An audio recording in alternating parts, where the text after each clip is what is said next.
Manhã Cidade. Entrevista. A operação contra o Comando Vermelho, realizado nos complexos do Alemão e da Penha, no Rio de Janeiro, tem causado polêmica e muitos debates. Um deles aconteceu na nossa Assembleia Legislativa. Vitor, agora é hora da gente debater o assunto aqui no Cidade Entrevista e vamos receber por telefone os deputados estaduais Alberto Feitosa e Dani Portela. Muito bom dia, Dani. Bom dia, Renata, bom dia, Vitor e todas as pessoas que nos escutam. Nessa manhã de segunda-feira é um bom início de semana para nós e um bom debate. Deputado Alberto Feitosa, bom dia para o senhor. Bom dia, Vitor, bom dia, Dani, bom dia, Renata, bom dia a todos que nos ouvem. Bom, deputados, eu queria que a gente então fizesse um apanhado, uma análise, a começar pela senhora, deputada. Qual análise que a senhora faz dessa operação específica e trazer aqui para o nosso contexto? A senhora imagina que uma operação nesse sentido poderia ter utilidade para a segurança pública em Pernambuco? Olha, eu sou uma das vozes completamente discordantes desse tipo de operação. Inclusive, essa operação, na minha avaliação, ela foi um verdadeiro fracasso. Não há o que se comemorar, uma operação que termina com tantas vidas perdidas, inclusive vidas de agentes da polícia.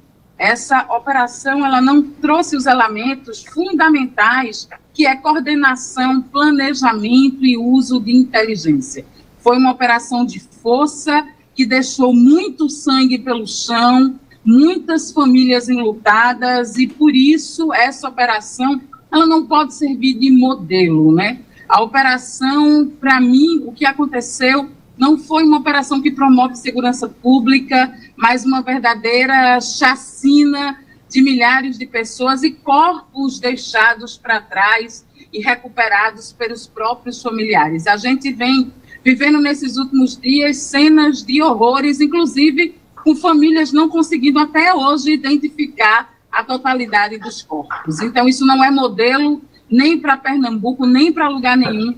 Vários órgãos internacionais, até a ONU, já se manifestou contrário ao resultado de uma operação como essa, que não ataca quem financia o tráfico, que não ataca o problema na sua raiz e que matou ali milhares de operadores, mas não prendeu nenhum chefe e não fez nada que vá mudar, de fato, o enfrentamento ao crime organizado. Deputado Feitosa, a avaliação que o senhor faz sobre a operação e se ela deveria ser, um modelo poderia ser replicado aqui em Pernambuco? Olha, primeiro, como você começou a anunciar, Vitor, uma operação contra o Comando Vermelho. Então, só a abertura do programa já diz quem ali foi enfrentado. Foi uma facção criminosa, no meu entendimento, criminosa e terrorista, porque lá, inclusive, foi encontrado uma sala de tortura.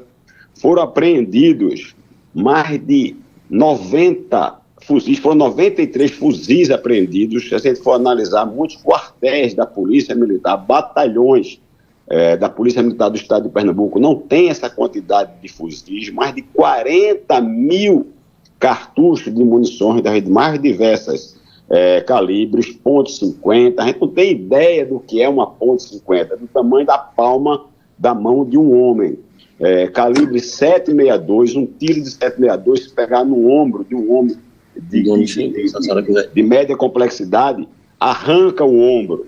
Aí dizer que isso é um fracasso, que houve inteligência, como é que você emprega 2.500 homens numa operação de escuta telefônica e planejamento por mais de um ano, onde não teve tiros que matou ninguém no ambiente urbano, foram todos dentro de uma mata.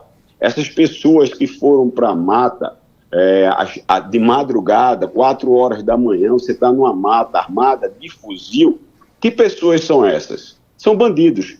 E dos 121 bandidos que foram mortos, todos, Dani, já foram identificados. 73 deles, 78, já com passagem na polícia por roubo qualificado, tráfico de droga e homicídio. E os outros 43, todos também tinham passagem pela polícia e estavam, inclusive, trajando roupa camuflada e roupa de guerra. Então, sangue pelo chão, lamentamos a morte de qualquer pessoa, mas sangue pelo chão deixa o Comando Vermelho, o PCC e tantas as outras facções criminosas todos os dias. Porque quem vive naquelas áreas conflagradas sob o domínio do tráfico é domínio mesmo. Ele compra seu negócio ou se associa a você, quer você queira ou não, quer seja uma padaria, uma farmácia, um posto de combustível. Ele deixa a família, de fato, enlutadas também todos os dias, não só pela dependência das drogas, mas hoje avançando muito mais no controle do gás de cozinha, da venda de combustível no local, do transporte público, da internet. Quem está morando nessas áreas, inclusive aí em Pernambuco, sabe do que eu estou dizendo. E uma operação que aqueles que não quiserem enfrentar a polícia, e aí eu quero dizer, nesse momento a gente tem sim que lamentar a morte dos 4 policiais. Esses sim estavam ali a serviço e a gente tem que ficar enlutado pela morte deles. A gente tem que...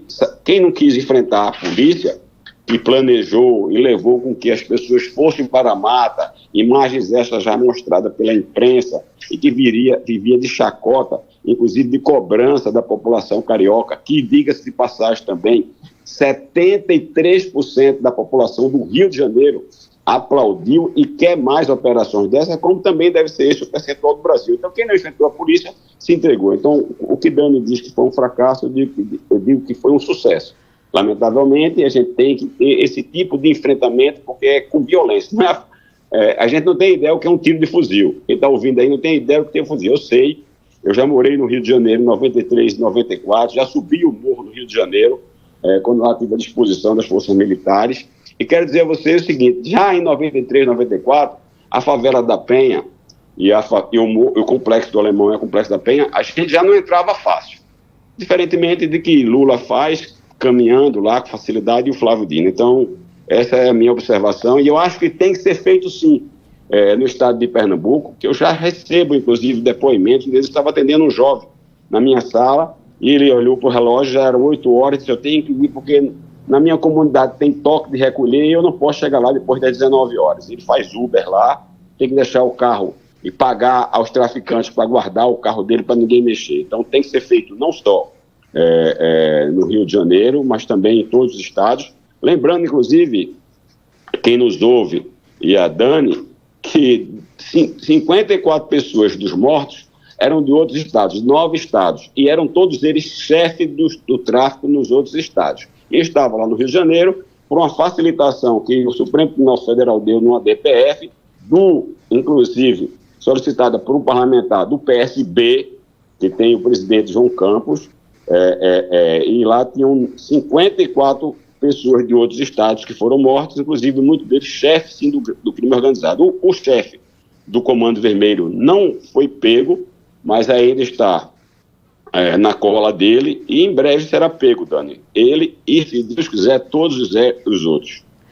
Coronel Alberto Feitosa, o senhor falou aí diante de todo esse aparato, né, que o Comando Vermelho tem, né, em comparação com o que a polícia tem, e o que se fala muito é na quantidade de mortes. O senhor acha que teria como realizar uma operação como essa sem ter as mortes, realizando as prisões? Veja, é uma coisa surreal isso aí. É uma coisa, a gente fica sonhando com isso. É difícil você ver a polícia chegar numa comunidade onde foi encontrado tantos fuzis, tantas munições, onde tinham barricadas, verdadeiras barricadas montadas com concreto, com carros roubados. E você imaginar que a polícia vai chegar num lugar desse e não vai ser recebida a tiro. Então, quando você é recebido a tiro, e a polícia, como eu disse, evitou que os confrontos fossem dentro da área urbana, levando onde as mortes ocorreram dentro da mata, tirando, inclusive, ali, poupando aquela comunidade. Então, quando as pessoas correm de fuzil na mão para dentro de uma mata, 4 policiais foram mortos. Foram mortos por quem atirou contra esses policiais. Então, está claro que o ideal não pode acontecer numa operação dessa. Lamentavelmente, agora, isso foi numa operação Ainda antes de ontem, uma mulher, uma jovem, dentro de um Uber, troca de tiro de facções, atingiu a cabeça dela. Isso ocorre todo dia no Rio de Janeiro. Eu estou falando todos os dias. Nos últimos 2 anos, mais de 600 pessoas, uma morte por dia, ocorre na área conflagrada, sobretudo ali Jacarepaguá, Barra da Tijuca, que está sendo agora também dominada pelo Comando Vermelho. Então, essa é a realidade que vive o Rio de Janeiro. Seria bom que a gente conseguisse passar um helicóptero, distribuir panfleto, quem é traficante, quem é aí do Comando Vermelho se entregue, se apresente na delegacia, se apresente no quartéis, sim. Mas a gente não está falando de uma facção qualquer, a gente está falando de uma facção que hoje é um grupo armado, é um grupo, viveu ali no Rio de Janeiro, na verdade, uma guerra civil, se você for pela classificação, antes citou a ONU. Então, vamos lá, o que é que a ONU acha de um grupo de mais de 400 pessoas que portam todos eles fuzis, pistolas, fuzis .40, drone, granadas. Então, que grupo é esse? Isso deixou de ser, porque eu respeito muito a deputada Dani Portela, mas às vezes a gente fica falando em cima de teorias, daquilo que a gente não imagina que seja. Mas se você chegar numa casa ou numa comunidade e encontrar pessoas com revólver 22 e 38, já é difícil enfrentar. E 400 pessoas armadas com fuzil, com planejamento, uma área toda planejada. Os chefes dos tráficos de 9 estados estavam ali, porque aquela região foi totalmente preparada. Durante a pandemia e pós-pandemia, foram encontrados milhões de reais, compras, inclusive compras, só de compra de armamento, mais de 5 milhões de reais a um fornecedor, 50 fuzis, um fuzil .50, também foi encontrado uma quantidade enorme de munição. Então, numa operação dessa, Renata, é muito difícil que não tenha letalidade. É lamentável, mas é muito difícil. Ali tem que ser feito o enfrentamento mesmo de uma guerra, como foi feito. Deputada Dani. Eu gostaria de apresentar inúmeras discordâncias do deputado Feitosa. Para começar com o seguinte, eu gostaria de fazer algumas perguntas e quando eu terminasse de falar, gostaria que o deputado me respondesse. Primeiro, você que está me ouvindo, segurança pública não pode ser sinônimo de violência. Uma operação que, segundo o Feitosa disse, ela foi planejada por muito tempo, inclusive teve uma denúncia do Ministério Público. Mas nenhuma das pessoas denunciadas pelo Ministério Público foram as pessoas que foram encontradas lá. Desses policiais que morreram, um deles estava a serviço há 2 meses. Isso mostra que eles não estavam preparados para uma operação daquela monta. Se falou em apreensão de fuzis. Eu gostaria que você raciocinasse comigo e perguntasse como esses fuzis chegam ali. Ali não tem nenhuma grande fábrica de armas. Esses fuzis, eles chegam até as favelas e eles têm fábrica de armas no Brasil. A CPI do tráfico de armas mostra que a maioria das armas que estão na mão do crime organizado sai do próprio Estado. Corrupções de agente do Estado, policiais corruptos, milícias. É isso que faz essas armas chegar na mão do Comando Vermelho, por exemplo. Bélgica, Estados Unidos e Israel são os grandes fornecedores de armamentos para o Brasil. Como é que uma arma vai sair da Bélgica e parar no Morro do Rio de Janeiro? Isso vem pelo comércio de drogas e armas, o comércio internacional, mas de lavagem de muito dinheiro. Quem quer atacar, de fato, organizações criminosas, não vai na favela, porque o dinheiro maior não está ali em cima do morro, não, está no asfalto. O dinheiro maior está em operações que usam a inteligência, como aqui interrompeu lavagem de dinheiro bilionária na Faria Lima, um dos lugares mais ricos do nosso país. É ali que se financia o tráfico. E ali não se derramou uma gota de sangue sequer para fazer aquela operação. A maior apreensão de fuzis não foi ali no Morro do Alemão, nessa operação, nessa chacina no Rio de Janeiro. A maior operação de fuzis da história recente do Brasil se deu dentro de um condomínio de luxo, onde lá moravam o hoje condenado Bolsonaro, que o vizinho de Bolsonaro, e também onde lá morava o assassino da Marielle Franco, ex-vereadora do Rio de Janeiro.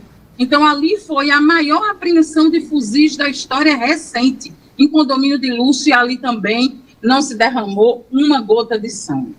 O partido do deputado Feitosa é o PL, certo? O partido bolsonarista, assim como Cláudio Castro, bolsonarista, que coordenou uma das piores operações. Das últimas 5 operações violentas no Rio de Janeiro, 4 foram coordenadas por Castro, mas essa superou, inclusive, o número de mortos da chacina do Carandiru, que todo mundo no Brasil conhece. Agora, o PL, que é o partido do deputado que está debatendo comigo, eu quero perguntar o seguinte: tolerância zero para quem? Porque essa tolerância zero, por exemplo, não vale para crime de sonegador bilionário.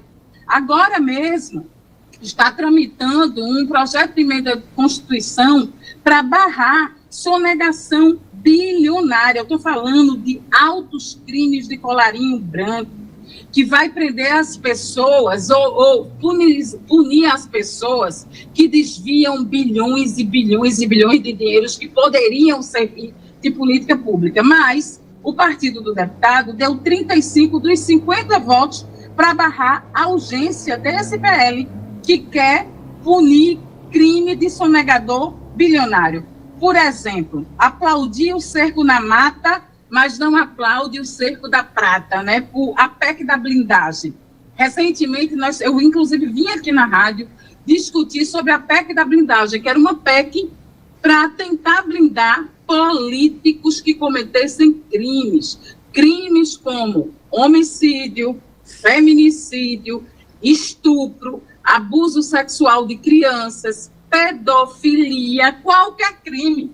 Essas pessoas não iam poder sequer ser investigadas, político, tá? Sequer ser investigado sem autorização dos outros políticos. Era a PEC da blindagem, para blindar político de terno e gravata. E essa PEC eu queria saber o que Vossa Excelência acha, porque o partido do Coronel Feitosa foi a favor desse absurdo.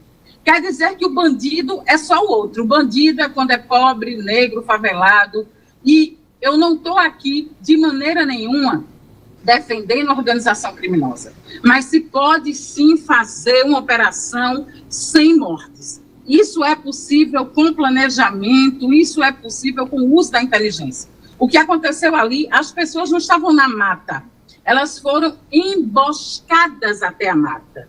E o que se viu na mata, para você que está me ouvindo, e não é possível que alguém ainda use o nome de Deus para justificar isso, foram pessoas que se entregaram, tinham corpos algemados, amarrados, que deveriam sim ser presos, responder pelos seus crimes, ser julgado. Não existe pena de morte no Brasil. O que houve ali foram execuções sumárias. Vários corpos, Coronel Feitosa, foram mortos a facadas. Isso mostra que os agentes policiais chegaram muito perto. Vários corpos com sinal de tortura. Foi uma madrugada sangria. Um dos corpos, um jovem de 19 anos, sem passagem pela polícia, teve a sua cabeça degolada. Uma cabeça arrancada, colocada numa árvore, numa estaca numa árvore, a exemplo do que fazia a antiga Ku Klux Klan. Então, a gente não pode normalizar a barbárie. Não é que seria ideal confrontar bandido com flores. Não foi isso que aconteceu. As pessoas, e vejam, a polícia saiu de lá sabendo que tinham mortos para trás, que tinham, no início anunciaram 64 mortes, 4 policiais mais 60. E depois, mais de 50 corpos foram retirados pelos familiares. Retirados. Crianças que assistiram àquela barbárie. Como é que fica a cabeça de uma criança dessas? Qual é a mãe que vai escolher que o caminho do seu filho seja o caminho do tráfico? Nenhuma mãe faz essa escolha. Nenhuma mãe faria essa escolha. Mas é justamente a falta de políticas públicas, a falta do Estado nessas comunidades. Para vocês terem uma ideia, épocas depois de massacres como esse, as notas das crianças, elas caem. As crianças desenvolvem síndrome do pânico, porque o rendimento escolar das crianças na favela é menor. porque antes de aprender a formar uma palavra, ela sabe, Coronel Feitosa, o que é ter medo da polícia, ela sabe o que é ter medo do caveirão, e esse não pode ser um modelo de segurança pública. É preciso, sim, atacar o tráfico de drogas, é preciso, sim, atacar o Comando Vermelho, mas não nessa ótica de guerra. Essa guerra às drogas, ela não enfrenta a raiz do problema, que é prender quem financia o tráfico de drogas, que são grandes empresários, infelizmente, muitos políticos, e o Comando Vermelho, inclusive, ele tem dominado combustíveis adulterados, é dono de vários postos de gasolina no Brasil inteiro, precisa atacar isso. É quem financia, é de onde está saindo esse dinheiro.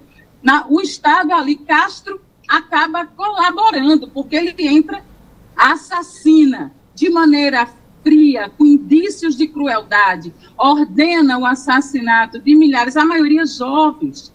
E aí aqueles jovens são operadores do tráfico, não prendeu nenhum grande chefe, nenhum grande líder, nem nenhum financiador. No outro dia se produzem outros e outros e outros, porque a gente não resolve questão de segurança pública assim. E aí a população, ela teve que ir lá, tirar os corpos que o Estado deixou para trás. Você, Coronel Feitosa, sabe o que é cadeia de custódia. No momento que aqueles corpos são retirados do local, você quebra a cadeia de custódia, que é importante a preservação do local do crime, que os corpos sejam periciados no local. Mas foi mãe que teve que arrastar o corpo do seu filho, pegar a cabeça do seu filho arrancado.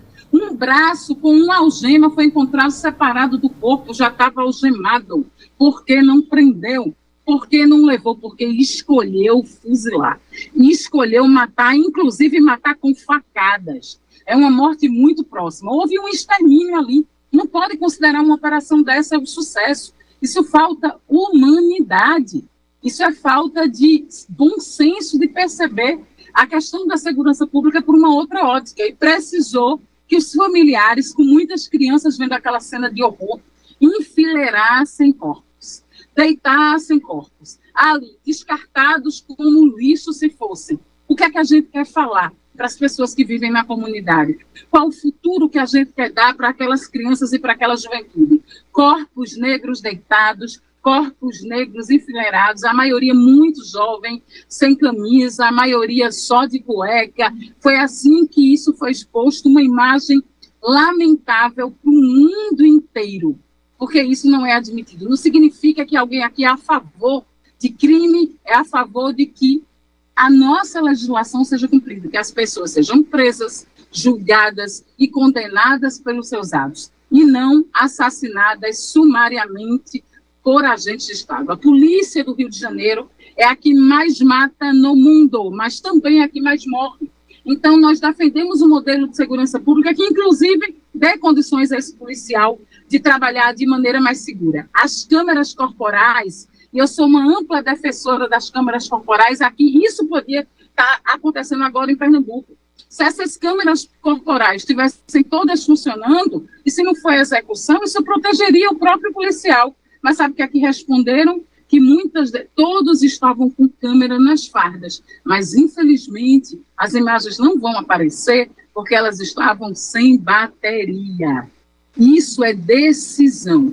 Houve uma decisão política do governador Cláudio Castro de fazer uma operação vexatória para o mundo inteiro, lamentável pelo número de mortos deixado para trás. O nosso tempo já está chegando ao fim, né? Era para ter umas 2 horas para a gente falar sobre esse assunto, que é muito importante, mas a gente passa bem rapidinho para o coronel, para a gente poder encerrar. Vamos até às 9. Vamos lá, eu vou procurar ser rápido. Primeiro eu quero saber... Blindagem. Dani, tu já falou mais de 15 minutos, eu ouvi, agora deixa eu falar. Primeiro, eu ia fazer pergunta, mas você fez uma verdadeira retórica, falou corpos negros deitados, a própria imprensa, a Rede Globo mostrou que os corpos ali foram deitados de forma organizada, pelo próprio crime, pelo próprio Comando Vermelho de lá, que deu aquela ordem, que tirou as fardas, muitos até devem ter algemado para poder gerar uma imagem de impacto, e a própria Rede Globo, que no início começou atacando a operação, chegou a mostrar isso mesmo. O fato de ser negro A maioria também dos policiais ali são negros. Então, essa retórica de você querer agora passar para esse tipo de sentido, eu acho que não é o caso. A gente não deve politizar e entrar nisso. Vamos tratar do assunto como o assunto foi. Dizer que o PL, aí você politizou o PL, a Benedita da Silva foi governadora do PT durante 9 meses lá, foi quem matou 3 vezes mais num período de 9 meses do que todo o governo do Cláudio Castro, que é do PL, que hoje é o governador e que tomou a decisão e que foi aplaudido por mais de 73% da população do Rio de Janeiro. Dizer que tem que combater a lavagem de dinheiro, o crime organizado, o PT que está comandando aí com o escândalo do INSS, é uma vergonha, inclusive blindando pessoas que deveriam ser testemunhas lá para esclarecer os fatos, o PT vai e blinda. E agora, mais uma vez, nenhum senador do PT assinou a abertura da CPI de investigação do crime organizado, porque o PT está de fato enclaracado nisso e Lula já disse por várias vezes qual é a posição dele e a relação que tem o PT com o crime organizado. Depois, Dani, você dizer que a maior operação de fuzis foi feita dentro do condomínio onde mora Bolsonaro, vocês a toda hora disseram que quem matou a Marielle Franco foi o Bolsonaro, foi o filho de Bolsonaro. Ficou provado que foi o Brazão, ligado, inclusive, também ideologicamente e politicamente, à própria Dilma Rousseff e o lado que vocês defendem. Você falar da Faria Lima, aquela operação da Faria Lima foi feita assim, quem começou aquela operação foi o Ministério Público do Estado de São Paulo. Quem tem que controlar a entrada de fuzil, Dani, e você dizendo que ali foi uma operação, não. Lá, com o cara que atirou, que executou de fato a Marielle, foram presas, ali naquela operação, 47 fuzis. Então a gente está falando de mais do que o dobro que foi preso agora nessa operação. Crianças que vivem ali assustadas, crianças vivem assustadas todos os dias, porque o tráfico, o domínio, surra crianças, estupra mulheres, escolhe jovens para namorar, para ter relação, se não fizerem relações com eles, são mortos. Então, essa é a realidade e, infelizmente, você tem que fazer uma operação, tanto como foi feita para combater o crime organizado na célula, acompanhando o dinheiro, como foi feito na Faria Lima, que, lamentavelmente, ali, o Banco Safra apareceu quem eram os advogados, né? O escritório da mulher e do filho do Alexandre de Moraes. Mas não vamos falar disso agora, não. Então tem que fazer, mas também, infelizmente, Dani, tem que enfrentar. E aí você dizer que foram jovens, não. Só tinha um menor dos 121 mortos, só um era menor de idade. E também já tinha sido apreendido por passagem por tráfico de droga e roubo.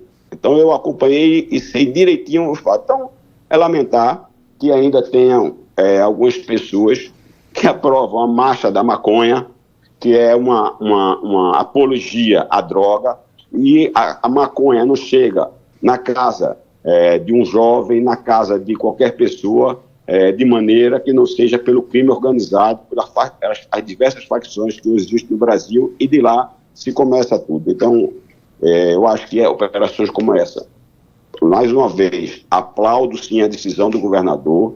Se eu fosse governador aí em Pernambuco, faria operações como essa. Lógico, primeiro, ofertava oportunidade, tentaria operações para você enfraquecer essas facções como foram feitas, mas se necessário for, a polícia existe e é para isso mesmo, é para enfrentar o crime. E ali, Dani, me desculpe, aqueles que estavam na mata não era nem um jovenzinho, um pobrezinho, um pobre coitado, eles tinham um fuzil na mão, certo? E correram para a mata porque eles não podiam ficar em suas casas, porque tinham dos 121, todos eles, eu repito, ou tinham passagem pela polícia, ou então estava sendo procurado pela polícia. E também não é verdade que não houve prisão. Houve sim, houve 113 prisões daqueles que não quiseram se entregar. Deputado Alberto Feitosa, muito obrigado por nos atender. Um bom dia para o senhor. Bom dia, obrigado. E sempre à disposição. Deputada Dani Portela, obrigado e até uma próxima oportunidade. Obrigada. E esse debate renderia muito tempo. Sem dúvida, deputada. Muito obrigado. Vamos ter outra oportunidade. Teremos outras oportunidades. 9 horas. Chegamos, né? Chegamos a hora, ela já está aqui. Aline Souza. Vem aí o... Vai pedir o quê? É isso aí, gente. Uma excelente semana, boa segunda e até amanhã. Bom dia, gente. Até amanhã. Você